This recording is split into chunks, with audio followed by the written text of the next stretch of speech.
Tonight is the culmination of about 25 years worth of research that has been kind of scattered over the 25 years, but really focused in the last year and a half. Last year and a half, it's all I've done from the time I wake up to the time I go to bed. is study the stuff that I'm going to be presenting here this evening. I imagine that there's going to be essentially three responses. I have three different types of people in this audience. There's going to be one group here that's going to say, well, isn't that interesting? And you're going to walk away, and that's going to be about it. You're going to just think, wow, that's pretty cool, whatever. And you're going to walk away. There's another group here that's going to suggest that I buy stock in tinfoil and get into the hat-making business. And then there's a third group here that's going to be like I was growing up. You're going to hear the things that I have to say, and it's going to cause you to question. And you're going to go and search and see if these things be true. You're going to dive into the scriptures to see if what I believe God has shown me is in fact true. You're going to examine history. You're going to watch the evening news and look at current events. And you're going to remember some of the things that I've said, and you're going to search these things out to see whether or not they are true. My hope is that all of you fall into the third category. That you don't take anything that I say as the gospel truth. This is not thus saith the Lord. This is thus thinketh Rob, okay, based on my research. And so I hope that you fall into that third category and will search these things out for yourself. My journey really began with this scripture right here. As it was in the days of Noah, so shall it be at the coming of the Son of Man. Of course, that's a reference to the last days. How many of you think we're getting pretty close to the last days? I really do believe we're at the final seconds of this game, that we are definitely in the last days. Well, Jesus said that the last days are going to be like the days of Noah. And I always wonder, what differentiates the days of Noah from any other time in human history? And there's only one thing. You know, Jesus gives the list of things to expect when the disciples asked him, what's it going to be like at the end of the age? And he gives Matthew 24, right? All these signs are going to happen. But there's always been wars. There's always been rumors of wars. There's always been pestilence. There's always been earthquakes. There's always been most of the things that Jesus lists in Matthew 24. So what differentiates the days of Noah from any other time in human history? And oh, by the way, when we think about the days of Noah, it's not just the flood. Noah lived for 950 years, 600 years before the flood, and 350 years after the flood. And a lot of weird and strange and interesting things happened. And I would actually say there's two things that differentiate the days of Noah, all 950 years worth of it, from any other time. One would be the creation of hybrids. Two would be the creation of interdimensional portals. And I'll talk about that in a second. What is an interdimensional portal?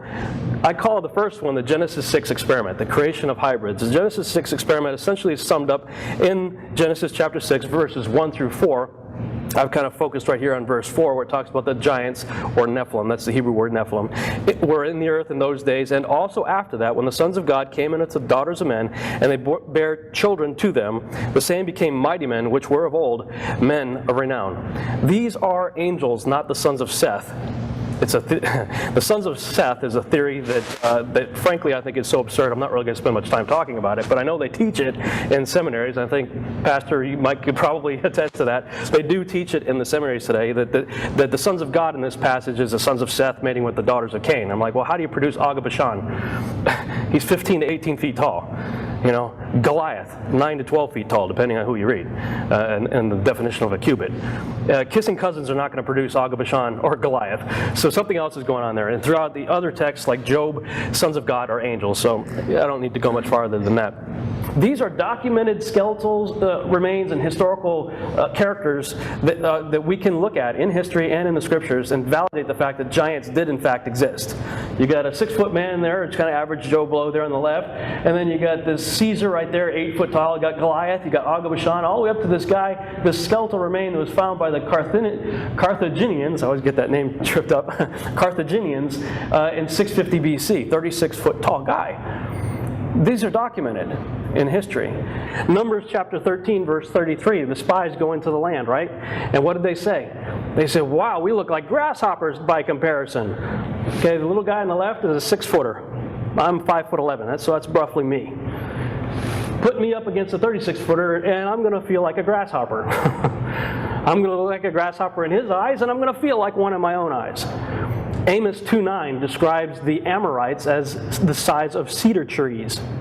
Amos 2:9. Now either God's in the habit of telling tall tales, a fish tale so to speak, or he's being literal. I choose the latter. I believe that we should take Scripture literally whenever possible. That being the case, Scripture says that the giants, the Amorites, were the same size as cedar trees. Cedar trees start at 35 feet and go up to 150 feet, the cedars of Lebanon. So, I'm going to talk about that in another teaching in a lot more depth called the Archon invasion. But there are extra biblical texts, like the book of Enoch and others, that go into more detail about what happened in Genesis 6. The book of Enoch says that 200 fallen angels, a class of angels known as the Watchers, landed in this location right here. This is the center of a mountain range in southern Lebanon known as Mount Hermon. Now keep your eye right there as the camera pulls back and just kind of look at the outline of the topography right there. It's very interesting that it actually forms the shape of a goat. And one of the worst of the fallen angels was one by the name of Azazel. And Azazel is always associated with the goat. And you see that in Leviticus chapter 16.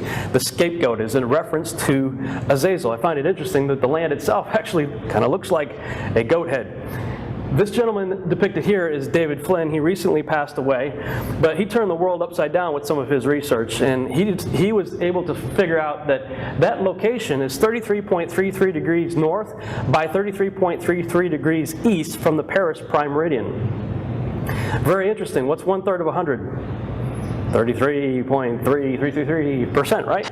How interesting that the fallen angels that participated in what I call the Genesis 6 experiment landed on the geographical location that fits their number on the crosshairs of 33.33. Something else David Flynn pointed out is that if you put a little marker there, and you can do this for yourself, that what I showed you there was from Google Earth. I did it for myself to check it out. But you can put a marker there and then draw a line from there to the Paris prime meridian. We go by Greenwich today, but originally it was the Paris was kind of the standard for a long time there. And that is, in the occult, is referred to as the Devil's Line. You can draw a line from Mount Hermon to the Devil's Line, the Paris prime meridian. It's 2,012 nautical miles. Interesting. You could draw a line from there to the equator, and it's 2,012 nautical miles. 2012. Very interesting. Something else of note that I discovered is the fact that contrary to what many believe regarding incursions of angels, that is, angels mating with humans, the phrase here and also after that is actually in Genesis chapter 6 is actually in a pre-flood context. A lot of people like to associate that with the post-flood. While it's true there were giants post-flood, all of Genesis chapter 6 is in a pre-flood context. I don't have time to go into it to show you why. It's in chapter 1 of my book. You can check that out. As well as in that DVD you see right here, the Mount Hermon-Roswell connection. I talk a lot about it in that DVD. As well as on my blog, if you're taking notes, BabylonRightsBlog.com/Nephilim. The bottom line is Nephilim were produced as a result of the mixture of species.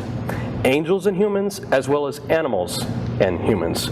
The mixture of species is the Genesis 6 experiment. And then I talked about, in chapter 2 of my book, an individual that I call the man of many names. Scripture calls him Nimrod. In the post-flood world, not long after the flood, an individual came along, Nimrod, who decided to build a tower that might reach into heaven. Well, I don't believe it has anything to do with height, personally.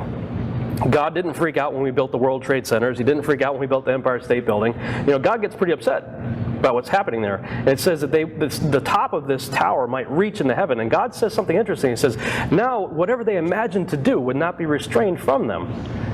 That at least theoretically, whatever they were attempting was possible. So God decided to go down there and disrupt their languages and confound their languages. I believe when it says reach into heaven, it's talking about what we might call today a stargate, a portal, an interdimensional pathway from this world into the heavenly realm. And if you read some of the extra biblical texts, like the book of Joshua, which is referenced, the book of Joshua is actually mentioned several times in our canonized scripture. It says that there were 3 groups that were aligned with Nimrod. One wanted to go in and assault the angels with bows and spears. Another group, they were going to try to kill God, which is reminiscent of Revelation 19:19, where the armies of the world are gathered in the plains of Megiddo to make war with the one coming on the horse, which is the Messiah. Right? And the other group wanted to set up their false gods in the Holy of Holies. And so God clearly was not happy with what they were trying to do, and he confounded their languages. And again, as it was in the days of of Noah, so shall it be at the coming of the Son of Man, right? I don't know if any of you or how many of you have heard of CERN, but look up CERN. It's a very interesting facility. Look at this thing. The thing's huge. It's the Hadron Super Collider. Their stated objective is to recreate the Big Bang. Now, I don't believe in evolution myself, but I remember them teaching me evolution in school, and they said we got here from a Big Bang, right? So if we got here according to the way you think, and you want to, by a Big Bang, and you want to recreate the Big Bang, that can't be a good thing. They're trying to find the God particle. You know, what in the world are these guys doing? Look at their logo. It looks like 3 6s on top of each other. And everybody wants to talk about the separation of science and religion, right? They're usually, it seems like they're like this, right? You know, they're diametrically opposed. Well, it's interesting that all these scientists and people working over there on CERN decide to put the religious statue of the Hindu god Shiva outside the front door. Shiva is the god of destruction. They put the god of destruction, a huge statue dancing, looks like it's coming through a portal. What are these guys doing? As it was in the days of Noah. Remember, 600 before, 350 after. You got the Nephilim recreation through the hybrids in the before, and you got the 350 years after where they're doing stuff like the Tower of Babel, which I believe this is just a repeat of that. And when we look at the biblical account, it says God was not happy about that whole situation, so he decides to go down there and confound their languages, right? Now, Scripture attests to this, but some of the extra-biblical books go into a lot more detail, that the languages went from 1 language to 70 languages. And as a result, everybody was serving under this one man, Nimrod. They all went away talking about the same individual, but now he went by different names. And I cover this pretty extensively in my DVD series, Mythology and the Coming Great Deception. It's also in chapter 2 of my book. These are just some of the names that Nimrod became known by in antiquity. Gilgamesh, Baal, Melkart, Adonis, Dumuzi, Dionysus, Bacchus, Mithra, Orion, Apollo, Tammuz, and Osiris. For the sake of this discussion, I'm going to focus on just a few of them. Gilgamesh, Orion, Apollo, and Osiris. Because I believe each of those names play a part in the latter part of Matthew 24:37 when we're talking about the Son of Man returning. In other words, our day.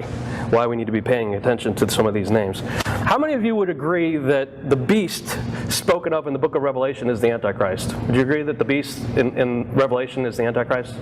Yes? Okay.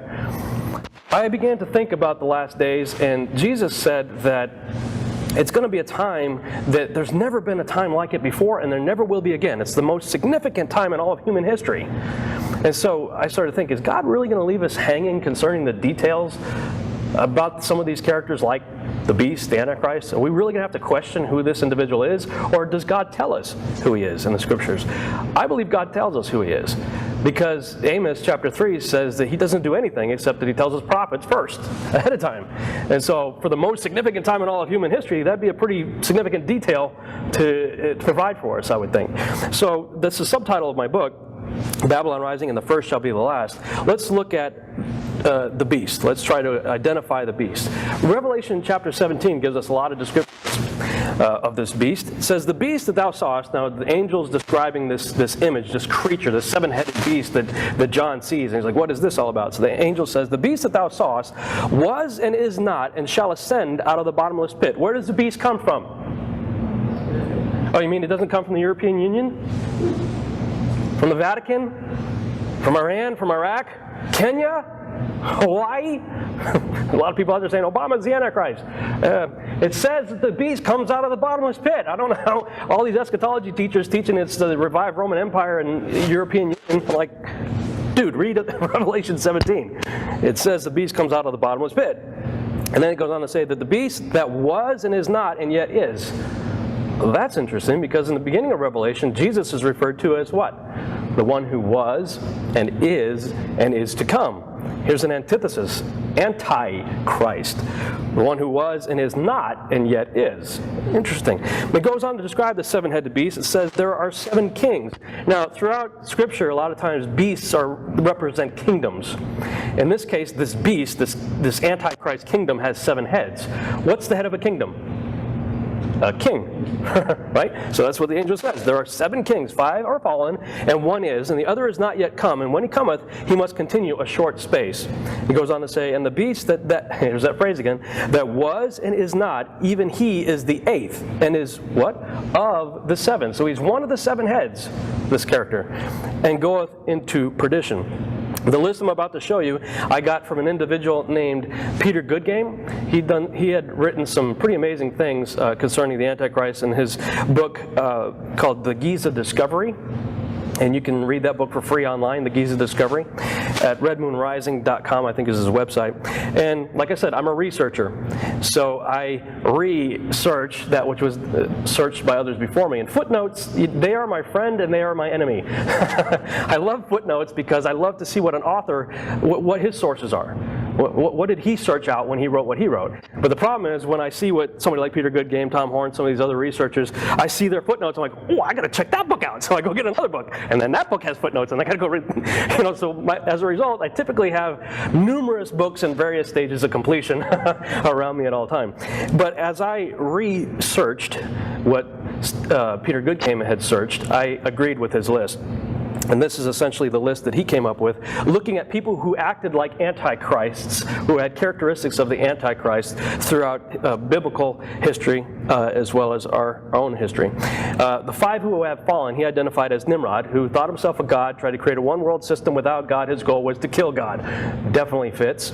Pharaoh of Egypt at the time of the Exodus, again, thought himself a god, tried to wipe out God's people. Fits. Sennacherib, same thing, Assyrian, thought himself a god, tried to wipe out God's people. The angel of the Lord comes down, wipes out, 170, 180, something like that, 1,000 of his troops, sends him home packing, and then his sons kill him. King of Tyre, you read about him in the scripture, and it starts off talking about a man, and halfway through the narrative, it changes to talking about Lucifer. So clearly this guy had some kind of connection going on with the devil. Antiochus Epiphanes is one likely candidate for the 5th one. Many of you know this was in the intertestament period between the Old Testament and New Testament. He set up a statue of Zeus in the temple and offered up a pig. Many people would say that that is an abomination of desolation, at least a prototype of it. So he certainly fits that idea of an Antichrist, but I would say that Alexander the Great is also a pretty good candidate for the 5th one, based on history as well as what Daniel has to say about him. And when Daniel talks about the he-goat coming out of Greece that has a little horn between its eyes, it says that the little horn is the first king. And I'm like, well, Alexander the Great's not the first king, and who was the first? The first king in the Bible is Nimrod. So clearly he did whatever he did, apparently in the spirit of, or the same likeness as Nimrod. So he could be a good candidate for the 5th one. The one that now is, depends on when you think is. If you subscribe to an earlier writing of the book of Revelation, it would be Nero. If you subscribe to the later writing of Revelation, it would be Domitian. Both, I could go with either one, although I think Nero is a little bit worse. This guy would have candlelit dinners to the burning Christians. I mean, this guy was definitely evil. I could go either way for the one that now is. But clearly it's most likely a Caesar at the time that John wrote the book of Revelation. And then where it says that one shall come and reign for a short period of time, I believe a really good argument could be made for Adolf Hitler, considering everything that he did. In fact, a lot of people thought he was the Antichrist at that time. So if you subscribe to this list, I think that defines the heads of the beast. So let's go a little deeper. Revelation chapter 13 gives us some more details about this beast. It says that one of his heads, as it were, had a mortal head wound, right? He had a mortal head wound that is healed. And all the world wonders after the beast. Okay, well, let's look at the list and see who had a mortal head wound. The book of Joshua says that it was Esau that cut off Nimrod's head. That's definitely a mortal head wound. In fact, according to the story, he did it right before he came home and sold his birthright for a bowl of beans, which is a very interesting story. But I find it interesting that here's this mighty hunter, right? His dad loved him because he's such a great hunter. Comes home after a day of hunting and sells his birthright for a bowl of beans? What? Joshua tells you he just got finished cutting off Nimrod's head and that Nimrod's boys were after him, and he's basically like, what do I care about my birthright? I'm a dead man anyway. Just give me something to eat. Interesting. Pharaoh of Egypt, no, he did not have a mortal head wound. Neither did Sennacherib, king of Tyre, Antiochus Epiphanes, or Alexander the Great. None of those guys had mortal head wounds. Nero is said to have stabbed himself in the throat. okay, if we consider the neck part of the head, we can give it the benefit of the doubt, say maybe he's a candidate. And according to history, Hitler supposedly shot himself in the head, although recent forensic evidence suggests otherwise, but that's a subject for a whole other seminar. So, we can look in the Old Testament for another description.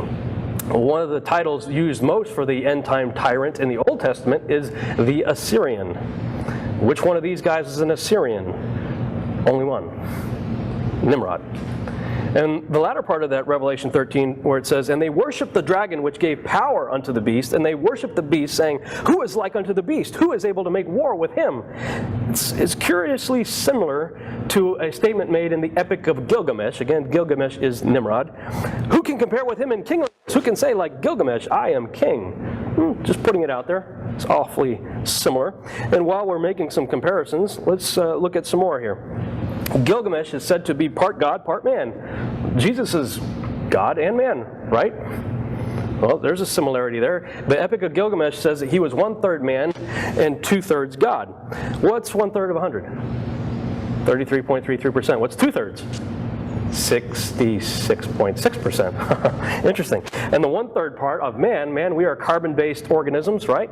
The carbon molecule has 6 electrons, 6 neutrons, 6 protons. So just by default, the number of man would be 666 by virtue of the carbon molecule. But this guy's got 6s all over him. Interesting. He is the only other god of antiquity besides our God who is known as the King of Kings and the Lord of Lords. He's referred to that way in the hymn to Osiris in the Book of the Dead in the Egyptian mythology, referred to as King of Kings, Lord of Lords. His symbol is a cross. In this case, for Osiris, it's the Ankh. But for Mithra, Tammuz, and others, several other names that he is known by, they were all known by the symbol of a cross. Incidentally, that was the god of the Romans was Mithra. And so I find it awfully interesting that the Son of God was actually crucified on the symbol of a sun god. Very interesting. Throughout antiquity, these characters are depicted as dying and resurrecting figures. Although it's symbolic, they haven't done so literally yet, but they're usually associated with December 25th and the whole winter solstice deal. These are dying and resurrecting sun gods, and all has to do with the sun. And he, in the Greek mythology, is Apollo, who is the son of God, Zeus. So there's a lot of similarities between this character and our Savior, but they're all antithesis. You see what I'm saying? Christ, anti-Christ. He rules from elsewhere, just like our Savior is in heaven right now, although this character is in Hades. And interesting, when we go to Revelation 9:11, 9:11, that's interesting too, isn't it? 9:11. Revelation 9:11. And they had a king over them. Them is the scorpions that are the locusts. I mean, they come out, they look like scorpions, I guess. Which is the angel of the bottomless pit, whose name in the Hebrew tongue is Abaddon, but in the Greek tongue hath his name Apollyon. Apollyon is a derivative spelling of Apollo. Apollo is Nimrod. So this just confirms Revelation 17, or Revelation 17 in this case confirms Revelation 9:11, that he comes out of the bottomless pit. It is Nimrod who is the Antichrist. Interesting to note that recently there have been some peculiar finds. Archaeologists are finding stuff. In 1999, Dr. Zahi Hawass, one of the most world-renowned Egyptologists, was poking around the Giza Plateau, and between the center pyramid and the Sphinx with the little stars right there, he found what's depicted on the left and right. This very bizarre series of chambers that goes down over 100 feet under the earth. And they went down there and they had to pump it out of water first. And it talks about the beast coming out of water. They pumped this thing out of water, and when they went down and looked at it, there's an artist's rendition on the right there. They found a square moat of water surrounding a square island that had 4 pillars, one in each corner, that had ancient writing on it that I suspect are instructions for something. In the center was another moat of water surrounding a 10-foot sarcophagus that actually had a body in it, but everybody has determined that body was not Osiris. Many people think a body was put in it with the intention of resurrection. So that they had some kind of frame of mind that if I go down there, I might resurrect. It didn't work, apparently, but they all say that the body that was found in there is not Osiris. Interesting, though, that they said underneath that is what, this is their words, not mine, they described what is called the shaft of the bottomless pit underneath this thing. Very interesting. 2003, the body of Gilgamesh was found in the desert of Iraq. And I heard a recent interview with Tom Horn and Steve Quayle talking on Omega Man Radio. I'm just going to play a snippet of their radio show. This is what they had to say about this find. Imagine the startling proposition that the Nephilim, the giants, the mighty men of old, the gods and children of the Watchers, could somehow rise up, could somehow be reconstituted inside of a body. And, of course, I've discussed with you before my theory that one of the greatest legends in history could be a record of that having actually happened. And I'm referring to Nimrod, who some scholars also identify as Gilgamesh of Sumerian fame, Apollo of Greek fame, Osiris of Egyptian fame. And this Gilgamesh was a giant who a lot of people didn't even believe was anything more than myth until his grave marker was found a few years back. And then, according to some people, the military swooped in and took possession and control of that dig. Hey, Tom, I want to interject something. I talked to a special operations general who validated that, and his words were he was in a state of remarkable preservation, okay? He said they have Gilgamesh's remains. So if they have Gilgamesh and he is Nimrod, they got it. And the whole point was to extract the DNA.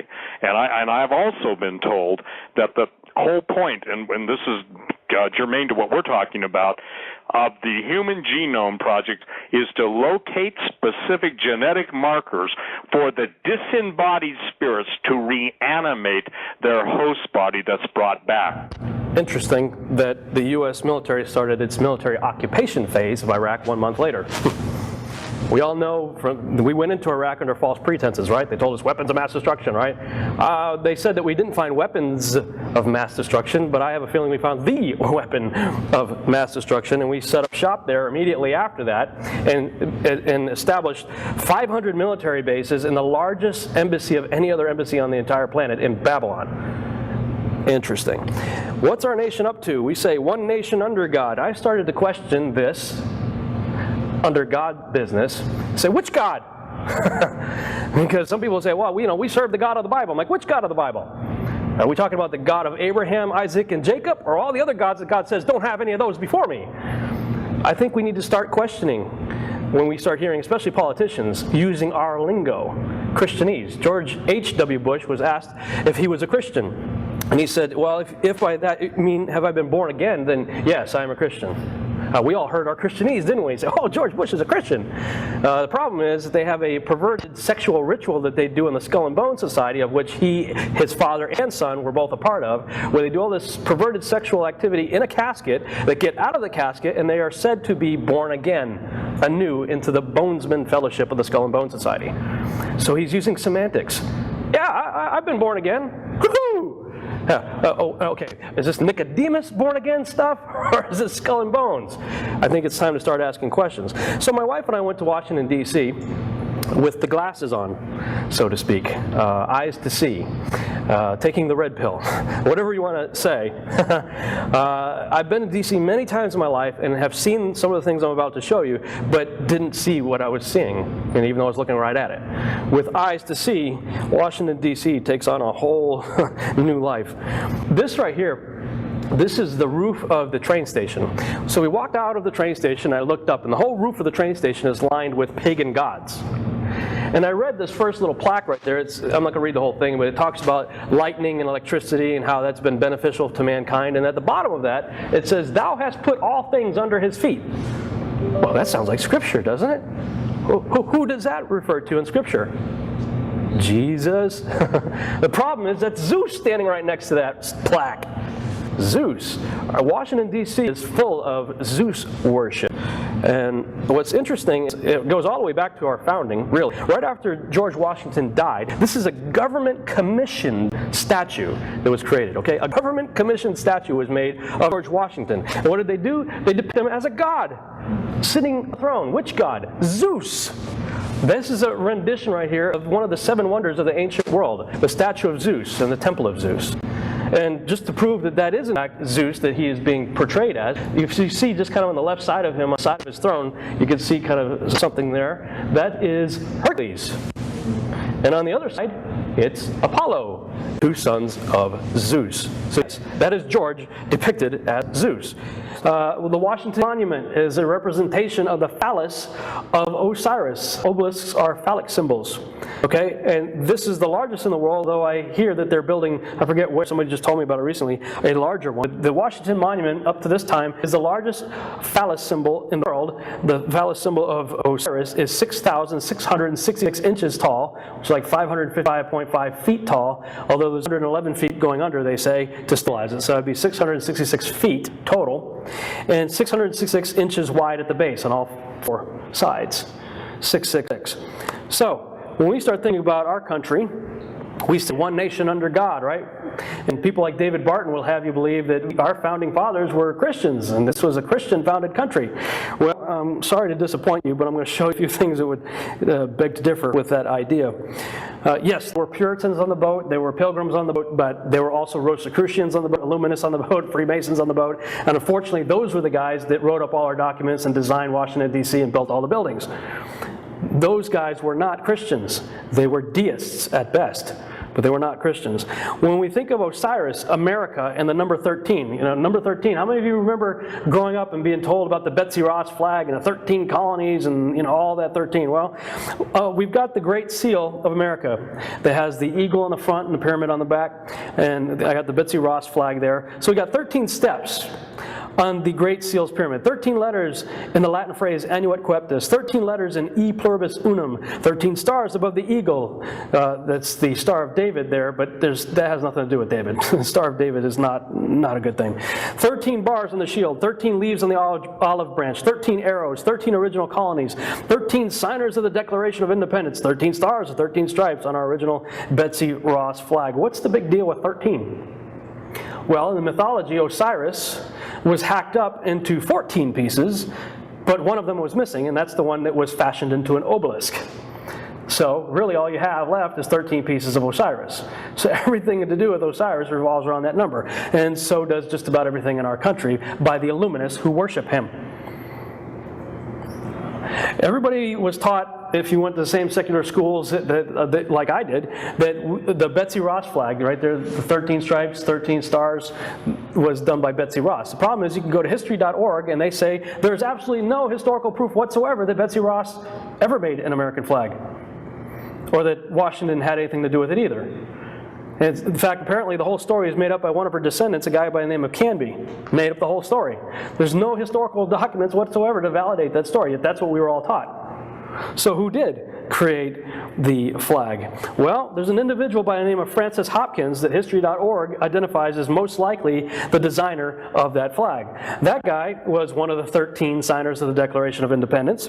He had a strong interest in designing symbols and played a key role in creating the Great Seal of the United States, which I'm going to talk about in a minute, what all the iconography on that thing represents. He's the guy that they credit for creating the 13 stripes and the 13 star flag. Well, I would say if you're really interested in going deep in this, because we don't have time to go a whole lot deeper in that, check out Chris Pinto's documentaries. He's got some outstanding documentaries. These are just a few of them. The Hidden Faith of Our Founding Fathers, The New Atlantis, Riddles in Stone, and Eye of the Phoenix. They will really open your eyes. Let's take a little tour of Washington, D.C. Sadly, we only had 5 hours there, and you can't see much in 5 hours. You need like 2 weeks to go through Washington, D.C. So we had to be very intentional about the places we went to and the things that we looked at. So of course we went to the Capitol building, but before I show you that, who could tell me what D.C. stands for?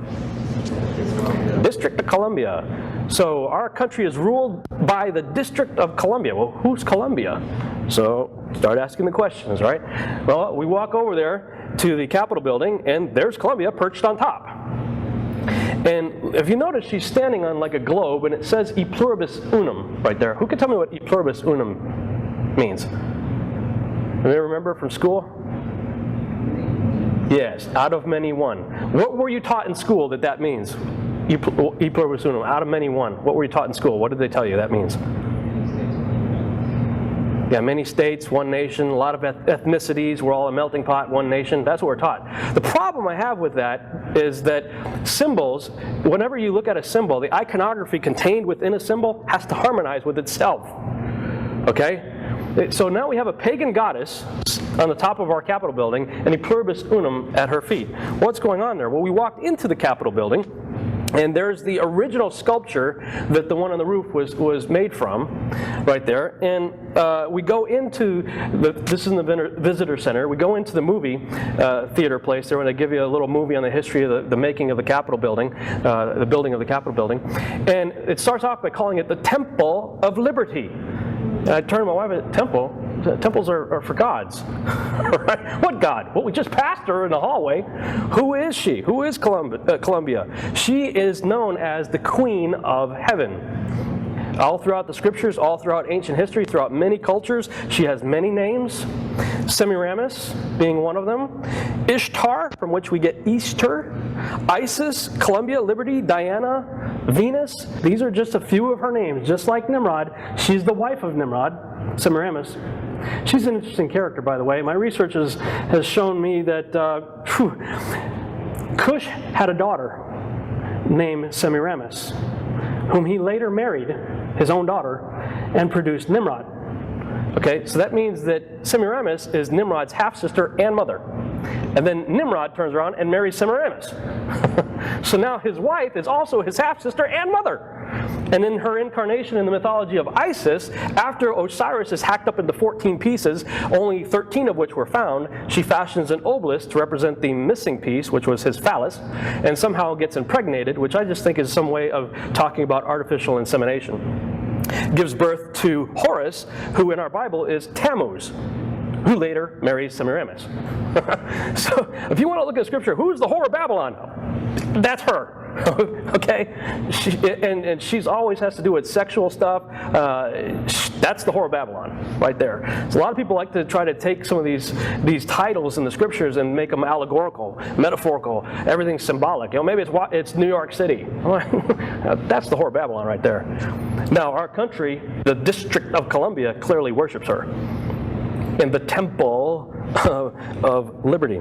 So we walked into, oh, by the way, that takes on a whole new meaning, e pluribus unum. When you take the iconography of a symbol and harmonize it with itself, it's talking out of one person, many names. Many gods represented by one person. All right? We go into the rotunda of the Capitol building. And this is where the lower level there, you got these nice pretty paintings, that's where people like David Barton from Wall Builders Association likes to focus on those. And he travels all around the country going to churches saying, we have a Christian heritage in this country. Our founding fathers were Christians. How many of you were taught that? You know, George Washington, all these guys, no, they weren't. Jesus said you will know them by their fruits. All right, and David Barton likes to take selected quotes from people like Thomas Jefferson that sound good, but he conveniently ignores all the other quotes that Thomas Jefferson made that are clearly antichrist. Totally antichrist. These guys were deists. They were not Christians. And the proof is all over Washington, D.C. if you have eyes to see. Yeah, look at the lower pictures. Yeah, they look like Christian heritage. But the further up you go, looking up into the womb of Isis, because that's what the dome represents, you have the phallus of the Washington Monument, and you have the womb, and in the middle, you have the reflecting pool, which connects the two. When you're standing in the rotunda and you look up, the top part there is called the Frieze of American History. And it starts with Columbus and goes all the way around to the Wright brothers' first flight. And it depicts various scenes of our country's history. But you don't get much past Columbus when you see this. Montezuma and Cortez and the Aztec calendar stone that everybody's talking about, December 21st, 2012, it's all based on the Mayan calendar. There it is. What does this have to do with American history? Now, if you want to talk Americas and North, Central America, and South America, okay. The problem is the rest of that painting is all about the United States of America. So why is this depicted there? Well, we'll talk about that in a minute, but let's keep looking up. The further up you look, the more occult it gets. You see 72 pentagrams there. Pentagrams in the occult are known as binding utilities. So there's 72. 72 is a high occult number. 13 is, 33 is, 72 is. There's a lot of numbers that the occult loves, 72 being one of them. So you got 72 pentagrams right here surrounding a painting called The Apotheosis of George Washington. Apotheosis means ascending into godhood, turning a man into a god. So there's George Washington in heaven depicted as a god in our Capitol building. right? What's the commandment say? Thou shalt have no other gods before me.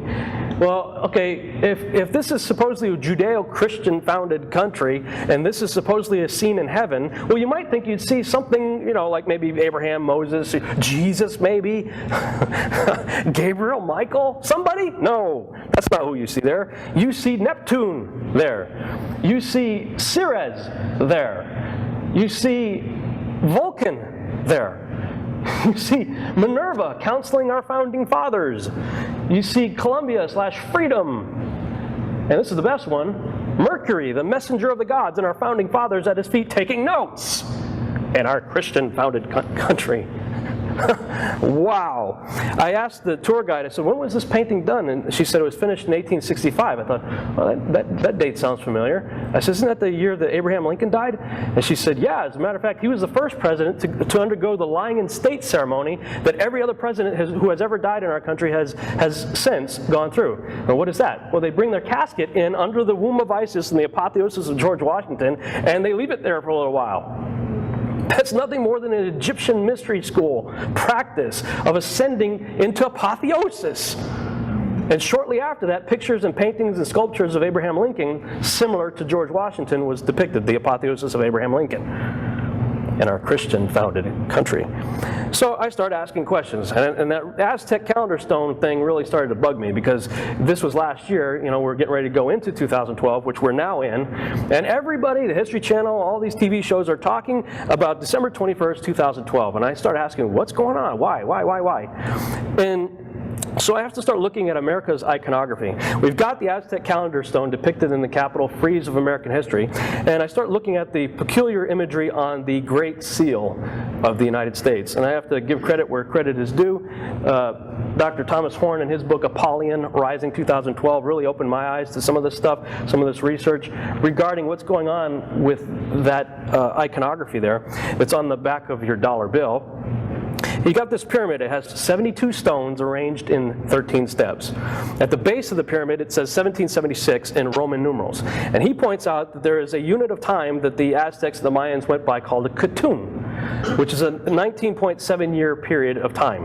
And they said that the first Katun in a cycle of 13, you also have to remember that 13 is a big number for those who are in the occult, mainly because of Osiris. How many pieces were found? 13. Well, there's 13 of them shown here on the Great Pyramid, starting in 1756 and ending in 2012.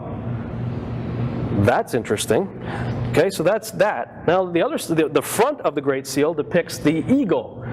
The problem is that this stuff is all designed by Masons, and Manly P. Hall is one of the most prolific writers of Freemasonry. He says basically, we got you all fooled. That's not really an eagle. He says that's a conventionalized, stylized phoenix.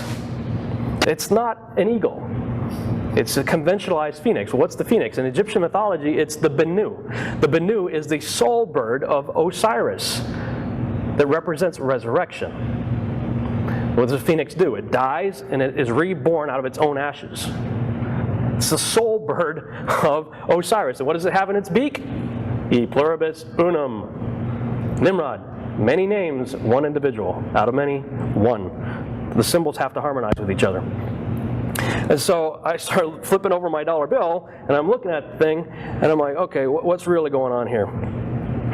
And I was looking up, who had the hand in designing this. I told you one of the guys. The other guy is Charles Thompson, had a hand in designing the Great Seal. He's one of the creators. He was a big fan of the Roman poet Virgil. And so we got some of these Latin phrases on our dollar bill there and on the Great Seal, like annuit coeptis. Well, that means favors undertakings. Well, that's an incomplete phrase. Who favors our undertakings, and what undertakings are we favoring?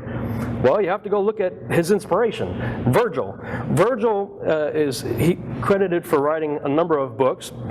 And one of them, he says right here, from this work, it says, all-powerful Jupiter. Jupiter is the Roman name for Zeus. Scripture tells us that Zeus is Lucifer. Revelation chapter 2 talks about the seat of Satan that was in Pergamum. Well, the seat of Satan that was in Pergamum was the altar of Zeus.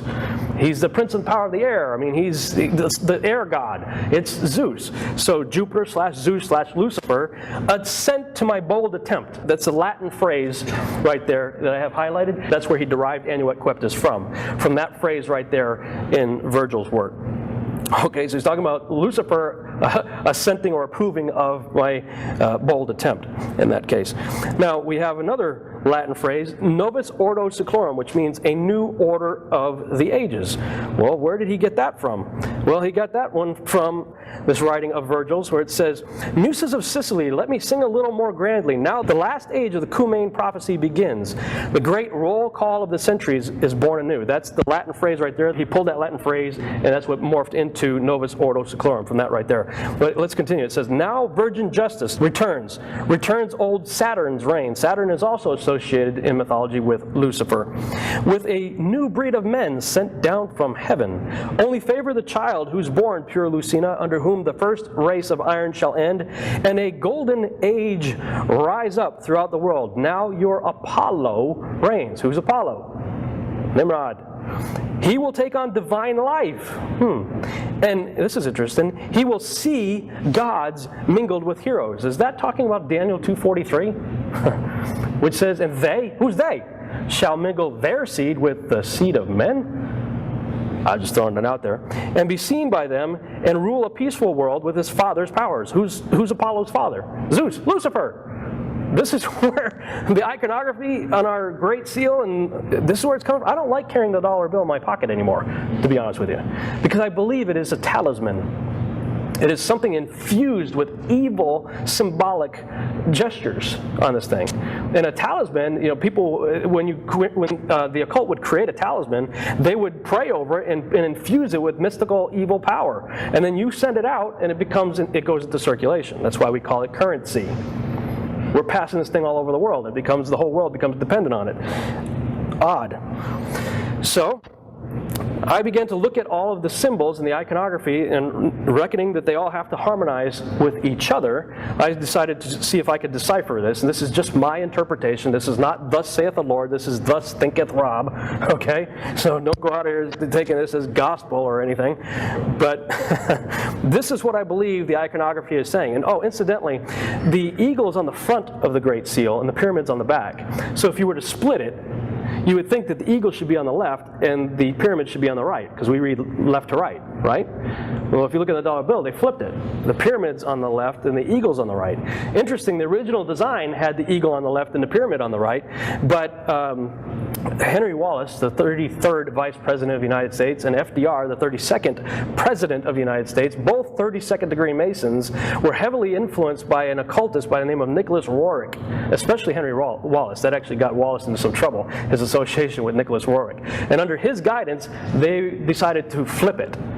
So reading left to right, the way it is right there, I believe it's saying Zeus/Satan favors our undertaking, that which we do under Osiris's watchful eye. Why do I say Osiris? It's because there's the all-seeing eye right between annuet and coeptus, indicating who I think favors our undertaking, right? What it's all about. An undertaking that started in 1776 and will be completed in 2012. Again, by what the pyramid says. At that time, we will usher in the new order of the ages, novus ordo seclorum. It is in you, O Lucifer, that we put our trust to help us raise your son. Again, I think it's strategic that they put in God we trust in capital letters. In our Judeo-Christian way of depicting God in writing, we usually capitalize the G, right? And all pagan gods are little g. Well, what if you just capitalize everything? That's a convenient way of hiding some things, I think. Just putting it out there. Like a phoenix rising out of the ashes of death, under the sign of Saturn, Apollo, Nimrod will rise again. That Star of David has nothing to do with David. It has more to do with Saturn than anything else. The star of Remphan, that Stephen referred to in the book of Acts. Thus, the one false god, represented by many names, shall reign anew, e pluribus unum. That's what I believe the iconography is saying, that all the symbols have to harmonize with each other. That's what I believe it is saying. So, let's see if this theory is true. Interesting that Jesus gives us some warnings concerning the Antichrist in Matthew 24. He says, if any man shall say unto you, lo, here is Christ, or there, believe it not. For there shall arise false Christs and false prophets, and shall shew great signs and wonders, insomuch that, if it were possible, they shall deceive the very elect. Some people like to tell me, well, Rob, it's not going to be possible. See, it's as if it's possible. I'm like, yeah. Why does Jesus, Peter, Paul, there's several places in the New Testament where you read things like, be not deceived. Let no man deceive you. Clearly, they're trying to warn you that it is possible for you to be deceived. Otherwise, it wouldn't tell you, like, hey, don't be deceived, right? So, yeah, I believe it is possible that the elect can and will and probably already are, in many ways, deceived. Then he says, behold, I have told you before. I like the way some of the other English translations say. It basically says, I'm telling you this in advance. In other words, pay attention, I'm about to show you something really wild here. You really need to know what's going on. Because then he goes on to say some very interesting things. He says, wherefore, if they shall say unto you, behold, he is in the desert. Where was Gilgamesh found? In the desert of Iraq. Go not forth. Behold, he is in the secret chambers. What secret chambers were found in 1999? The tomb of Osiris that seems to have something to do with resurrection and the shaft of the bottomless pit. Believe it not. And then Jesus tells you what we should be looking for. He says, for as the lightning cometh out of the east and shineth even unto the west, so shall also the coming of the Son of Man be. That's what we should be looking for. All right? Then he makes this statement. For wheresoever the carcass is, there will the eagles be gathered together. That's really cryptic, very strange. Now, some English translations and more modern ones change the eagle to vultures because they say, well, see, it's going after a dead thing, a carcass. And eagles are known as birds of prey. Yes, they do go after dead things too, but they're typically a bird of prey that goes after live things. So I think it's correct when it says eagles. Well, what's Jesus talking about there? Well, we already identified a carcass, pretty significant one that was discovered in the desert of Iraq. On the other side of the roof of the train station were two eagles.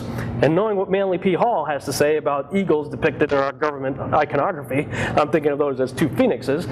Look at what it says there. It says, let all the ends thou aimst at be, thy countries, thy gods, and truths be noble, and the nobleness that lies in other men, sleeping but never dead, will rise in majesty to meet thine own. That's awfully peculiar, especially with these glasses on. So, we are winding down our trip, and I'm just kind of wishing we could spend more time there in Washington, D.C., because I'm seeing so many things. Well, I look over and I see these two large metal eagles perched on top of poles.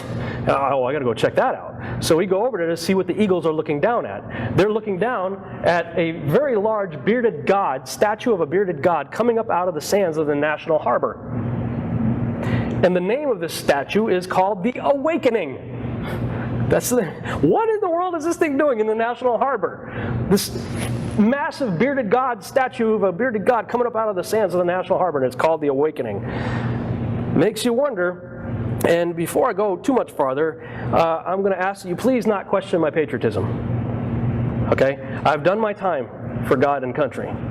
I spent 8 years in the service, willing to lay my life down to preserve the things that this country is supposed to stand for.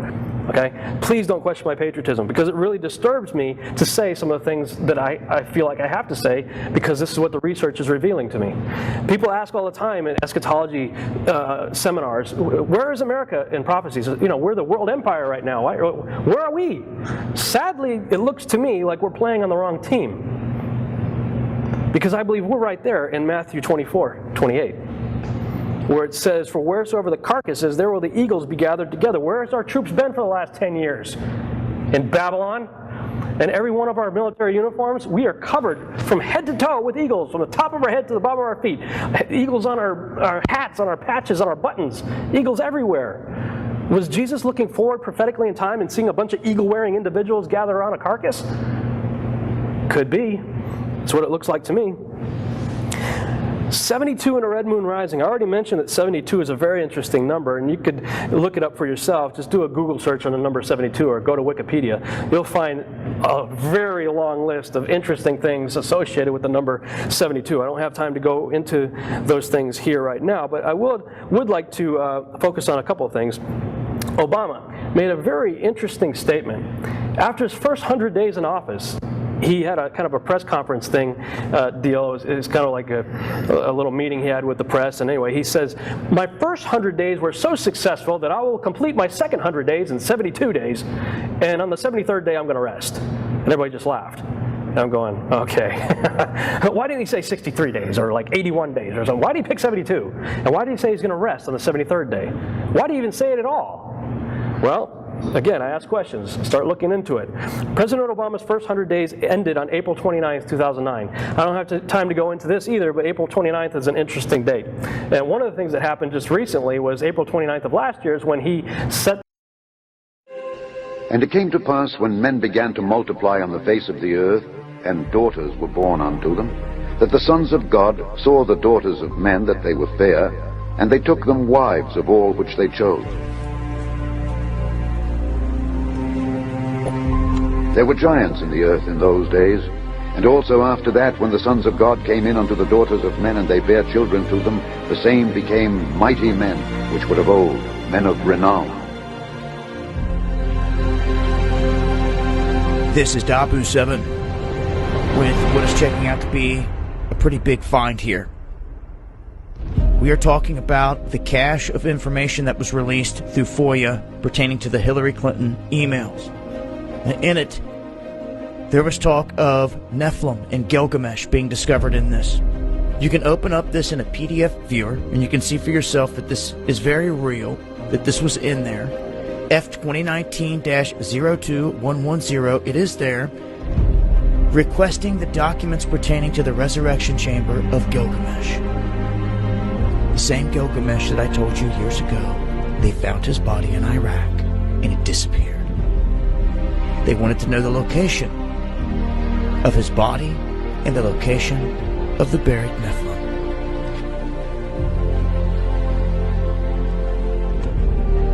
Now you can see here it says this is from Denitra Senegar.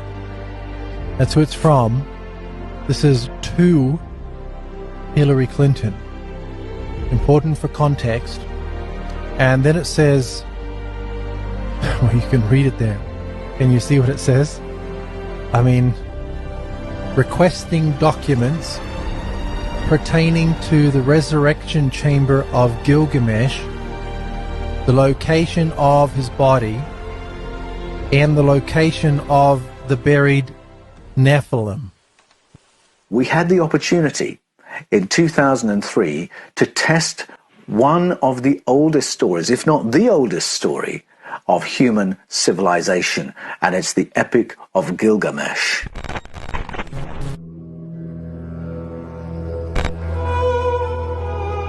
Now, Gilgamesh is a really interesting figure.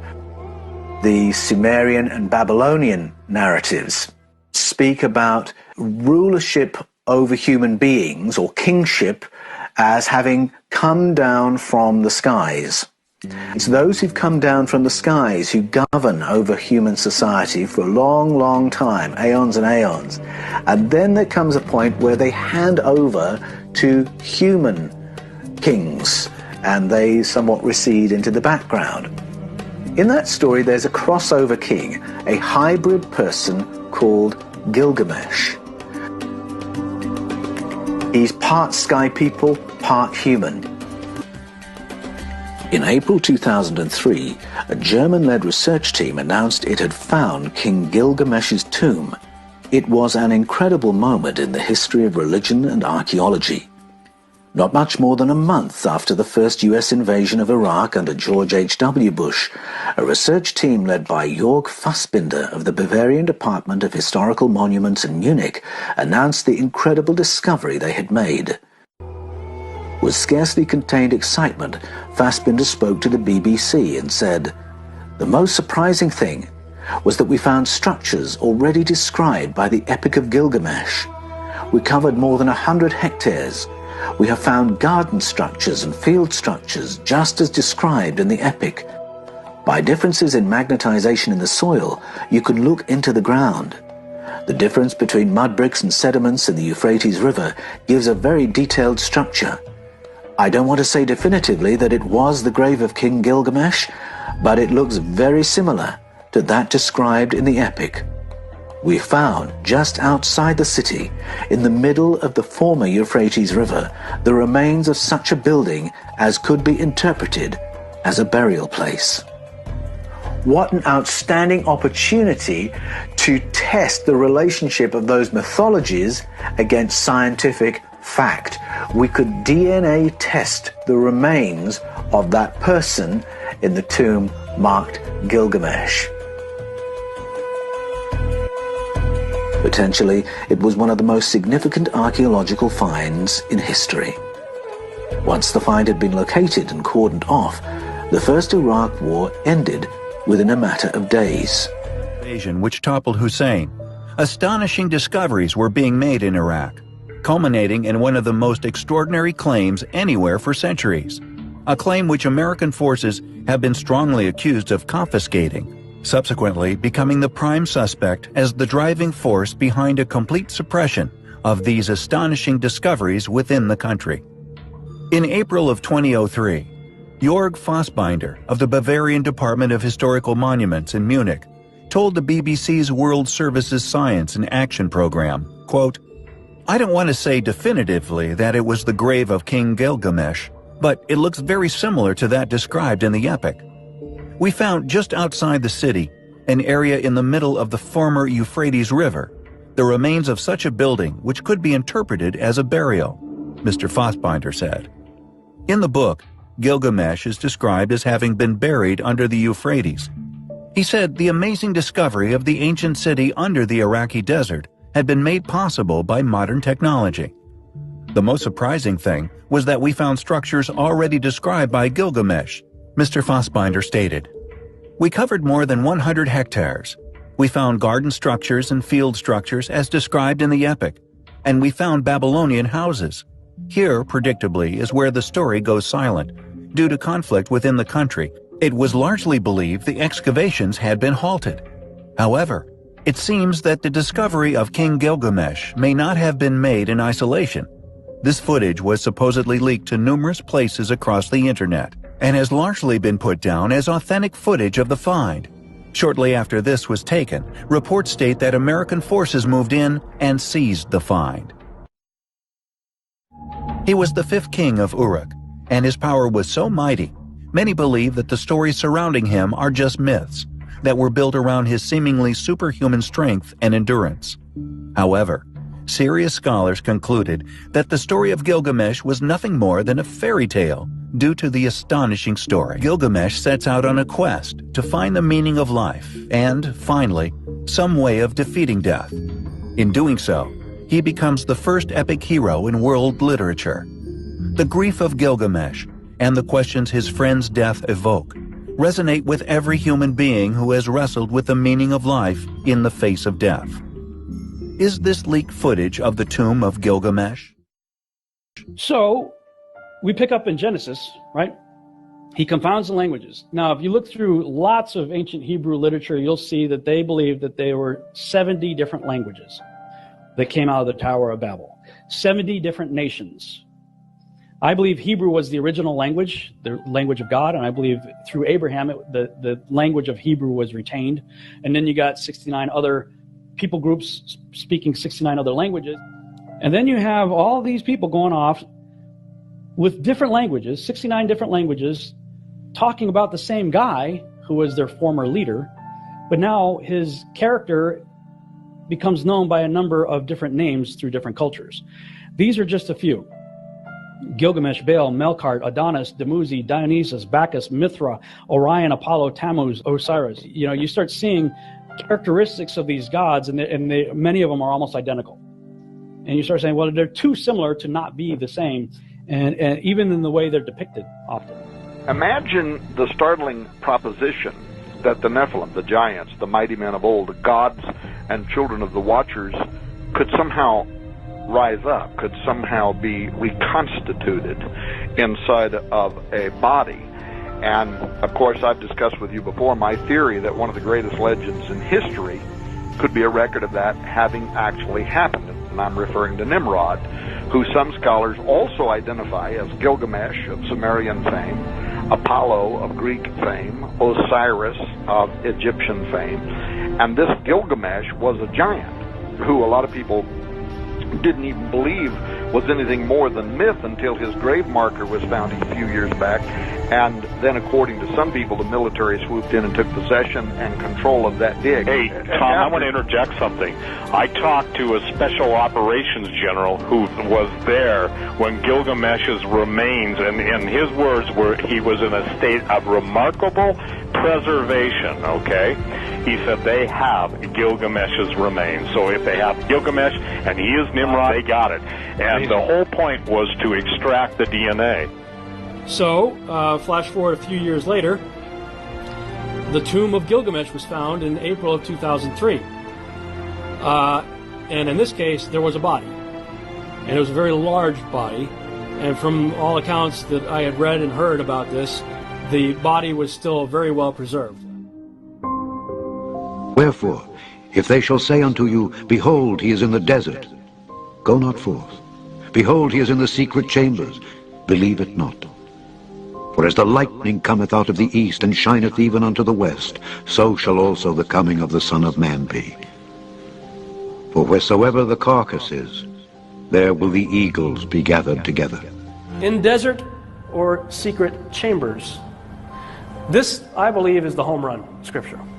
This is where Yeshua himself says, then if talking about Antichrist in the last days in Matthew 24, then if anyone says to you, look, here is the Christ, or there, do not believe it. For false Christs and false prophets will rise and show great signs and wonders to deceive, if possible, even the elect. See, I have told you beforehand. Therefore, if they say to you, look, he is in the desert, do not go out. Or look, he is in the secret chambers, do not believe it. For as the lightning comes from the east and flashes to the west, so also will the coming of the Son of Man be.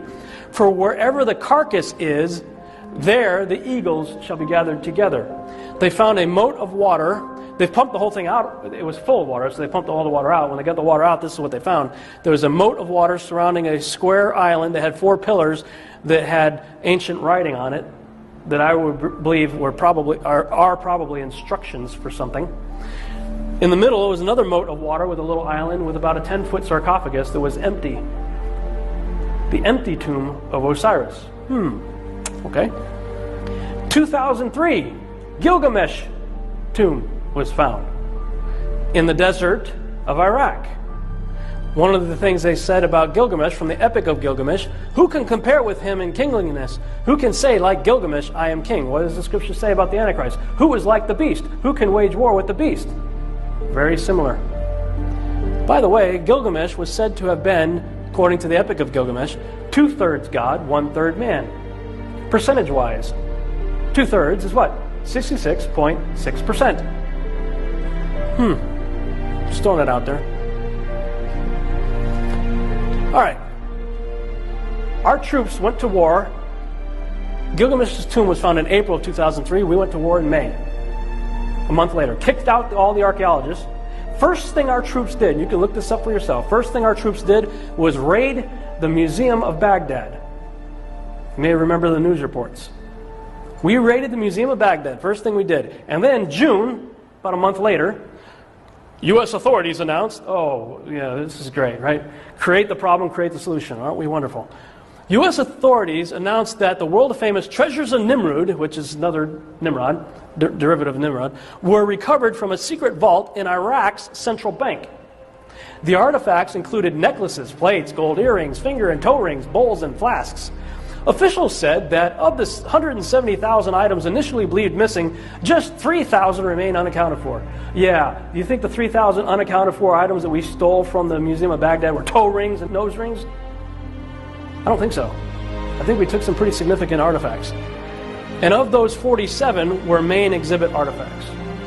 Okay, first thing we did, raid the Museum of Baghdad a month after we found Gilgamesh.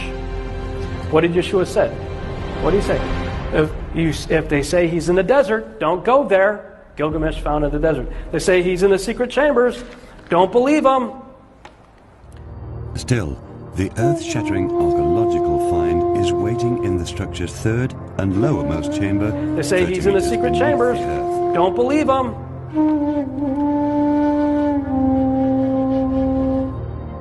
What experts had written off as a mere invention of the Greek historian Herodotus now reveals itself to be 100% real.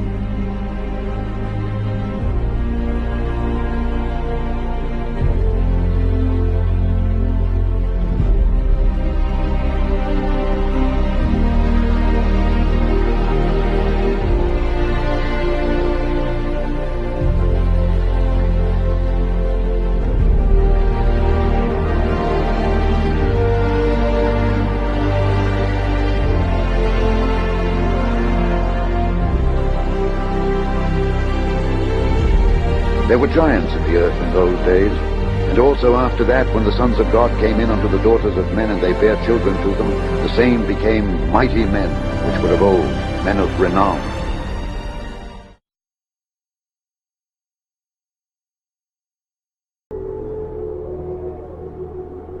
Giants.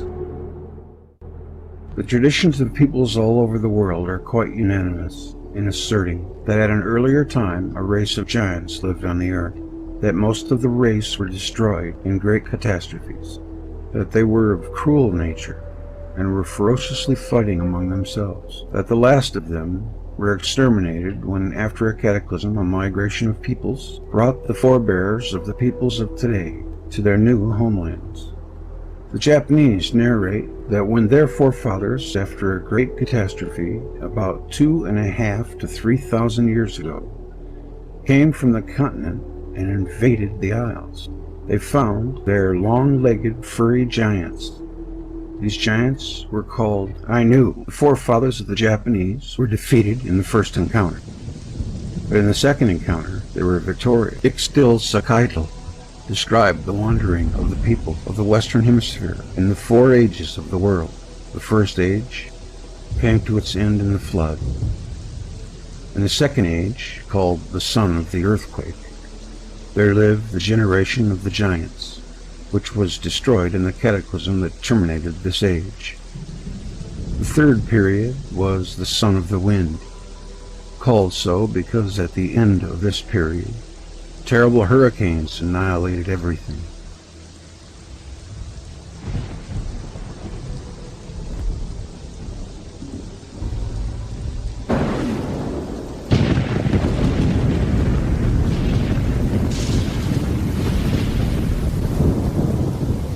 The new inhabitants of the New World were Yulmi and Zikaloka, who came from the east to find a foothold at Patachin.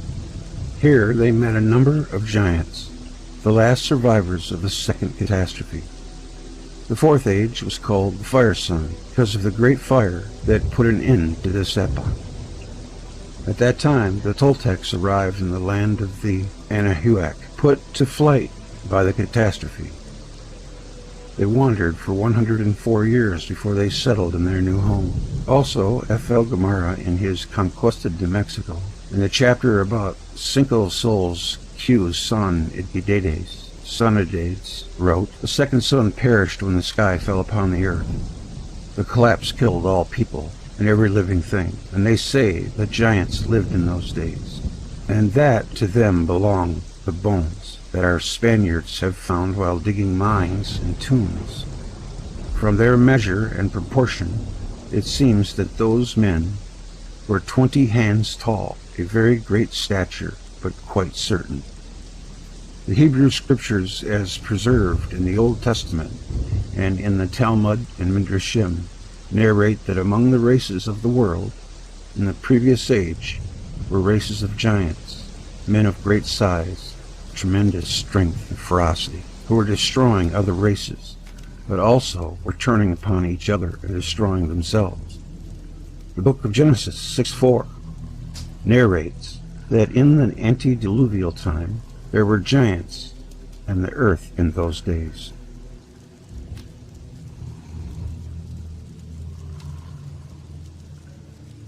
The Greek book of Baruch narrates that over 400,000 of the race of giants were destroyed by the flood. After the flood, there were only a few districts where some of them remained alive. When after a number of centuries another catastrophe ruined the world, and the Israelites left Egypt and sent a few men to explore Palestine, those reported that the people of the land were generally of tall stature, and that besides there we saw giants, the sons of Anak, which came of the giants, and we were in our own sight as grasshoppers, and so were we in their sight. This description clearly differentiates between the people of tall stature and the giants, and the supposition the Israelites found in Palestine, a normal race only taller than themselves, and thought them to be giants, is not supported by the text. A similar distinction is made in Deuteronomy 1:28. The people is greater and taller than we, and moreover, we have seen the sons of the Anakim, giants, there. They, a few families, lived in Hebron. Numbers 13:22. At the time when the Israelites approached the fields of Bashan in the Transjordan, only Og, king of Bashan, remained of the remnant of the giants. Joshua 13:12 and Doi 3:11. The other individuals of monstrous size had been annihilated in the meantime. Behold, his bedstead was a bedstead of iron. Is it not Rabbith of the children of Ammon? 9 cubits is the length thereof, and 4 cubits the breadth of it. After the cubit of a man, the text implies that at the time the book of Deuteronomy was written, the bedstead of Og was still in existence, and was a wonder for the onlookers. The giants were the remnant of a race close to extinction. Og was of the remnant of the giants that dwelt Ashtaroth and Edrei. Joshua 12:4. They were also called Emim, or the furious ones. The Emim dwelt therein, Moab of the Transjordan. In times past, a people great and many and tall as the Anakim, which also were accounted giants, as the Anakim. But Moab calls them Emim. This branch of the giants was already extinct. But the 2 cosmic ages earlier, in the days of Amraphel, king of Shinnah, and Abraham, the patriarch, Imam flourished in the Transjordan. Genesis 14:5.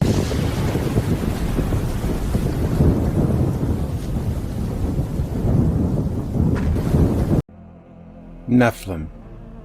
The present state of the moon and of Mars and other celestial bodies does not imply that in the past they were equally desolate.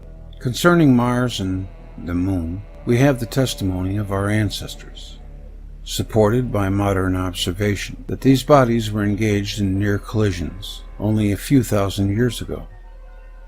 It is not excluded that under conditions prevailing on their surfaces prior to these events, life could have developed there, or elsewhere in the solar system to an advanced stage. Working in the early 1940s on Worlds in Collision, which in its original form covered also the cataclysmic events preceding the Exodus, I wondered at a certain description that sounded like a visit from space. The 6th chapter of the book of Genesis starts this way: "And it came to pass, when men began to multiply on the face of the earth, and daughters were born unto them, that the sons of God saw the daughters of men, that they were fair, and they took them wives of all which they chose." The story told in Genesis 6 about the sons of God, B'nai Elam, coming to the daughters of men is usually explained as referring to an advanced priesthood that mingled with backward tribesmen.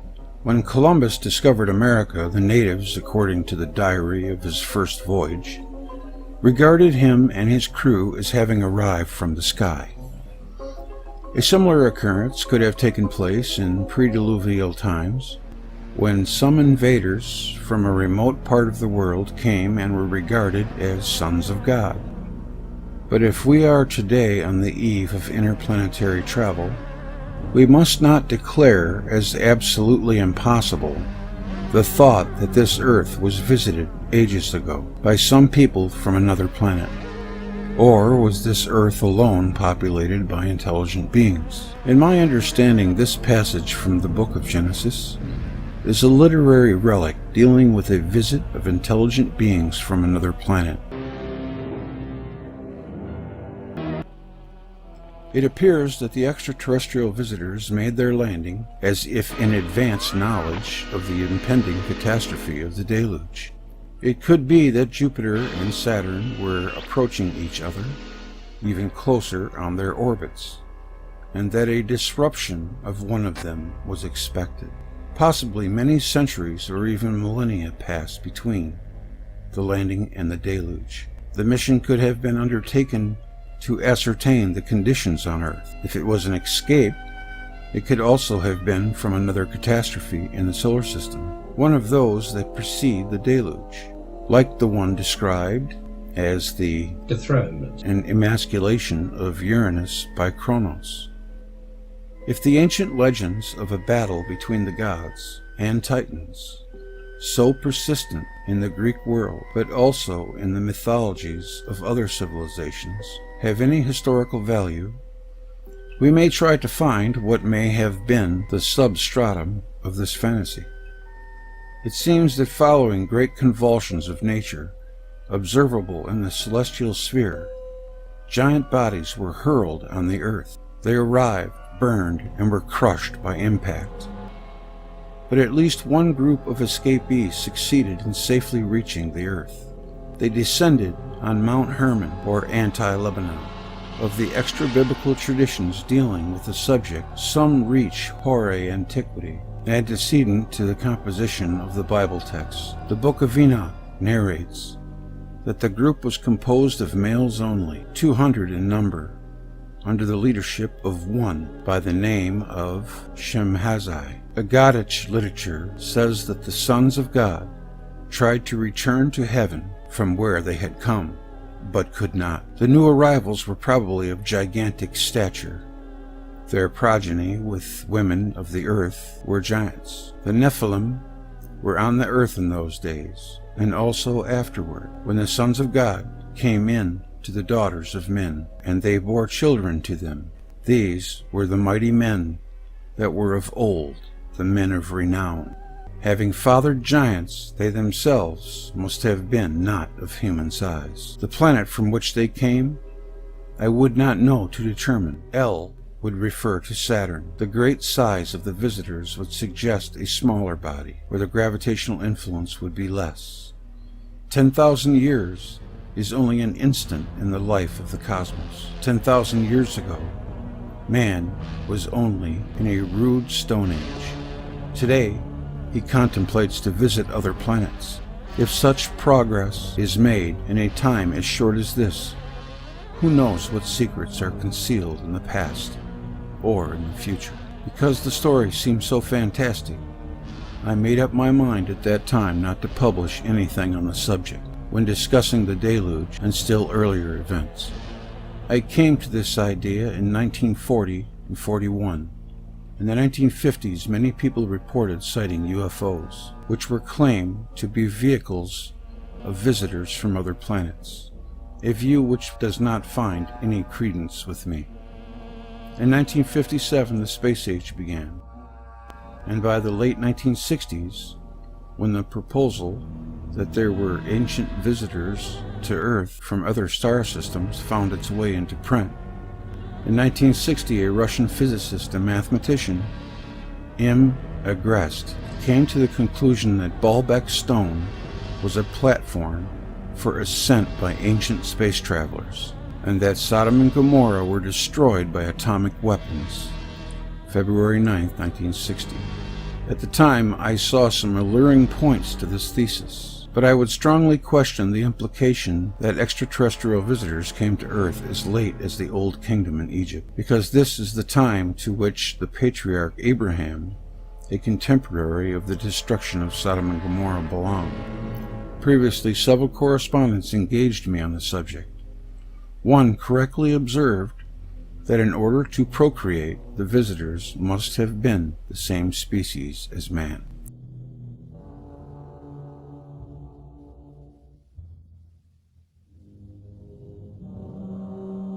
The Nephilim would more correctly be rendered as sons of gods, and may possibly be taken in the sense of sons of planets, or those who came from the planets. Several sources, including the Book of Enoch and Clement of Alexandria, maintain that the Nephilim brought with them much astronomical and technical knowledge, which they imparted to mankind.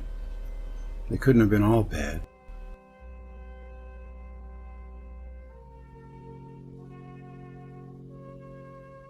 Around a sun-like star is going to be really rare because they have no way of getting water They have to be in an environment where they can get water, and that's why I'm with Velikovsky and Thunderbolts when they say that the Earth was a satellite of a brown dwarf star, simply for that matter, for the oxygen and the water that we have. And now, sure enough, they found a system. Well, here, let me play this for you. This will tell you better. Imagine a place with not one, not two, but 7 Earth-sized planets all orbiting a single star.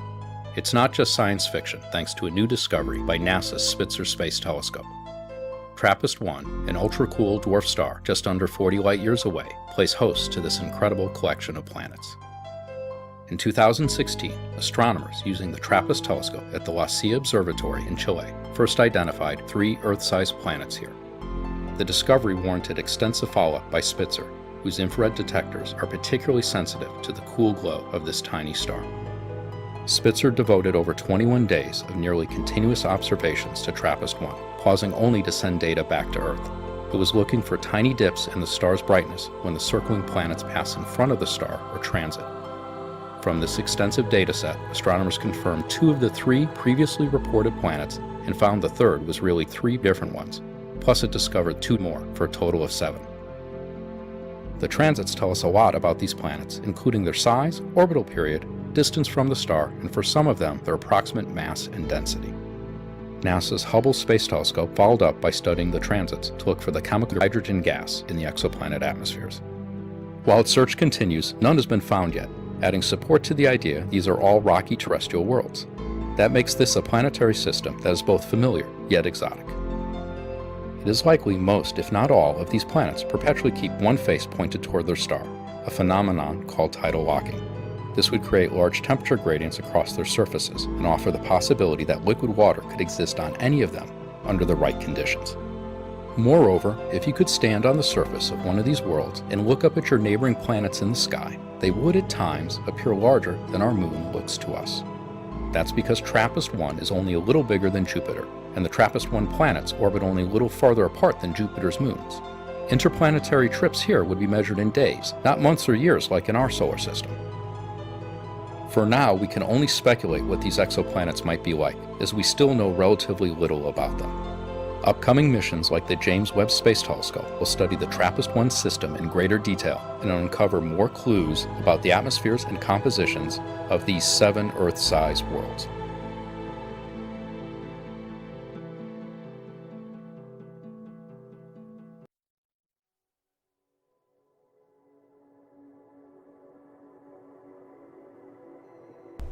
It's kind of funny, though. I know. Everybody funny. Now you for that too. Purple dawn theory is so vital because these planets have to get their oxygen, their atmospheres, and whatever it is they need to sustain life from this little brown dwarf star or red dwarf. It must have been very frustrating for him to paint someone a blueprint and have them still not get it. That word obstinate comes to mind.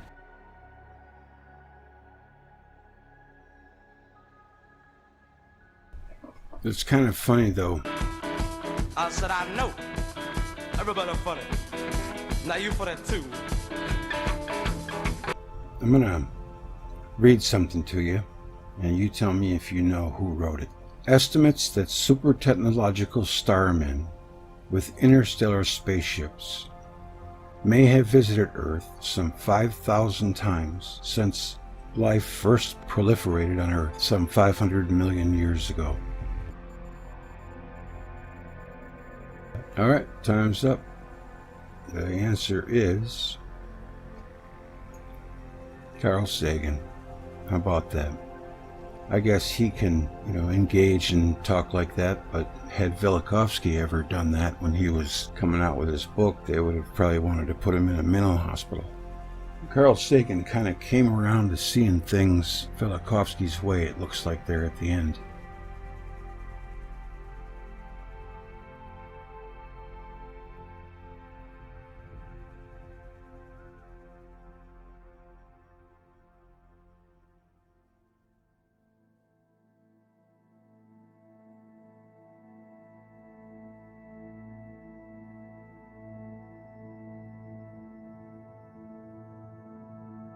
There's another one. Dr. V.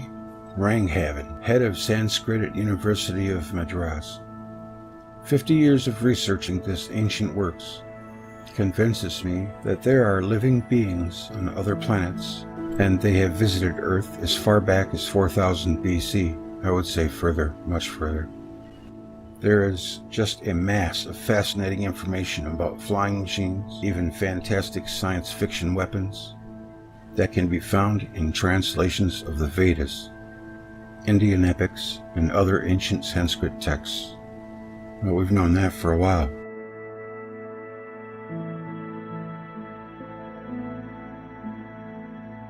And this one really gets me.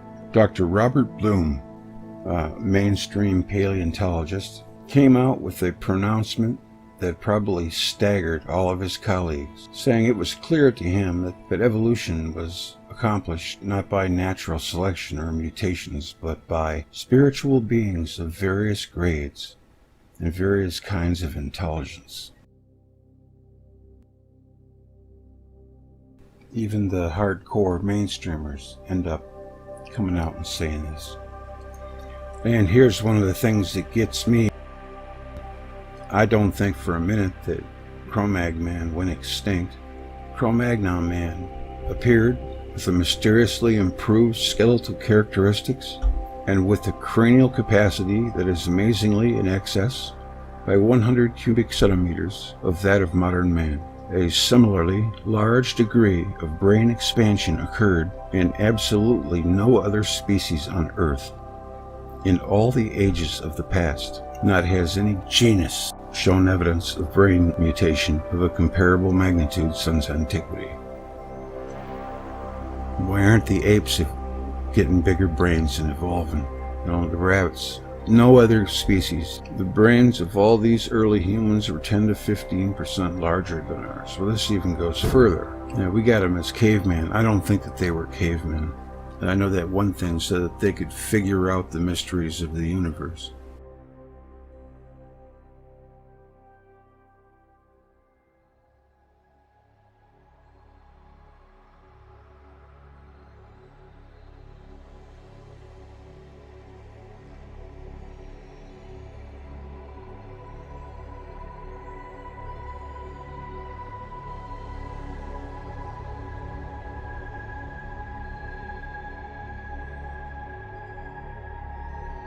Now, Hoagland says that you can get, when you look at the moon up close, you see a light at the edges, and that is the crystalline structures or glass structures that were built like domes. And, this is what the moon looks like just looking at it through my regular lens. It's pretty bright and can't make much out. And when I zoom in on it, you can see what he's talking about. And you see that light around the edges there. It's green, sometimes it's blue. It just depends. Now, I don't know if this is a photography effect or if it's like he says, light from the sun filtering through glass structures. Could very well be. Many times I've poo-pooed things that Hoagland has said, but more often than not, it turns out that he's not just talking out of his butt. He seems to have a grasp on this thing. I sometimes thinks that he sees a building in every rock pile, but yet, see, to us, as an untrained eye, it might look like a rock pile. I know that the man has to have a lot of experience, so I have to give him his props for that. He's really trying to make a difference and bring us what they're up to over there at NASA. And I think that's a good thing. I think that he's sincere in his work.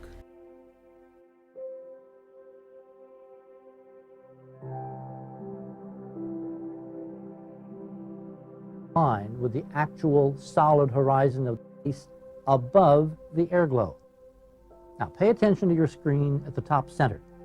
We'll see a dot of light appear and begin to move from right to left. Watch carefully. The dot will turn hard right in apparent response to a brief flash from the lower left. 3 seconds later, 2 contrails move sharply upward from the lower left.